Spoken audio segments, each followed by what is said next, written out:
ప్రేమించుకున్నారు. పెద్దల ఆశీస్సులతో ఒక్కటయ్యారు. కొద్ది రోజుల క్రితమే ఓ పసికందుకు జన్మనిచ్చి అమ్మా నాన్నలుగా ప్రమోషన్ పొందారు.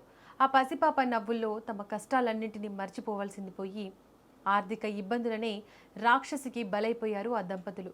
కంటికి రెప్పలా చూసుకోవాల్సిన 5 నెలల బాబు ఏడుస్తుండగానే కన్న తల్లిదండ్రులు ఇద్దరూ ఒకే ఫ్యాన్కు గా మారిపోయిన హృదయ విదారక ఘటన రంగారెడ్డి జిల్లా మోకిలా పోలీస్ స్టేషన్ పరిధిలో వెలుగు చూసిందే. జన్వాడ గ్రామానికి చెందిన వడ్ల బాలసాయి పద్మ కొంతకాలం పాటు ప్రేమించుకున్నారు. ఏడాదిన్నర క్రితం ఇరువైపులా ఉన్న పెద్దలను ఒప్పించి ఘనంగా వివాహం చేసుకున్నారు. బాలసాయి వృత్తిరీత్యా ఫోటోగ్రాఫర్. పెళ్లైన కొత్తలో జీవితం సజావుగానే సాగింది. 5 నెలల క్రితం వీరికి ఓ బాబు జన్మించడంతో ఆ జంట ఆనందాలు మిన్నంటాయి. పటాన్చెరు మండలం పటేల్గూడలో ఉంటూ బాలసాయి తన ఫోటోగ్రఫీ వృత్తితో కుటుంబాన్ని పోషించుకుంటున్నాడు. అయితే పైకి నవ్వుతూ కనిపిస్తున్న ఆ కుటుంబంలో ఆర్థిక ఇబ్బందులు లోపల వారిని కుంగదీశాయి. ఫోటోగ్రఫీ ద్వారా వచ్చే సంపాదన సరిపోకపోవడం, అప్పులు పెరిగిపోవడంతో గత కొంతకాలంగా మనస్తాపానికి గురవుతున్నారు. 3 రోజుల క్రితమే పటేల్గూడ నుంచి తమ స్వగ్రామానికి జన్వాడకు వచ్చారు. కనీసం సొంత ఊరికి వస్తే అయినా మనశ్శాంతి దొరుకుతుందని ఆశపడ్డారేమో. కానీ అక్కడ ఆ అప్పుల బాధలు, ఆర్థిక భారం వారిని వెంటాడాయి.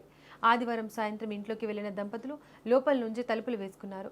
రాత్రి 7 గంటల సమయంలో బాలసాయి సోదరుడు ఎన్నిసార్లు ఫోన్ చేసినా అవతల నుంచి ఎలాంటి స్పందన లేదు. దీంతో ఆందోళనగా ఇంటికి వెళ్లి చూశాడు. తలుపులు గట్టిగా వేసి ఉన్నాయి. కానీ లోపల నుంచి 5 నెలల పసిబాబు ఏడుస్తున్న శబ్దం వినిపించింది. అనుమానం వచ్చి కిటికీలోంచి లోపలికి తొంగి చూసిన ఆ సోదరుడికి కాలం ఆగిపోయినంత పనైంది.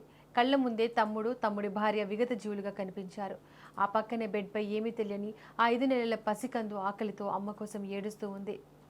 అప్పులు, ఆర్థిక ఇబ్బందులు ఈరోజు కాకపోతే రేపైనా తీరుతాయి. కానీ పోయిన ప్రాణాలు తిరిగి రావు కదా.